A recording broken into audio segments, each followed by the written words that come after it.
నీ భుజములపై తలవాల్చుకుని ఆ పండగ నాకెప్పుడు క్షణానికో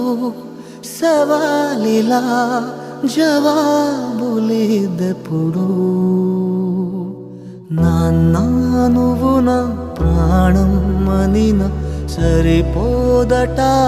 మాట నాన్నా నీకై ప్రాణం ఇవ్వన ఇదిగో ఇది నా మాట నిజాన్నిలా అనేదిలా ఇవాళ నీ ఎదుట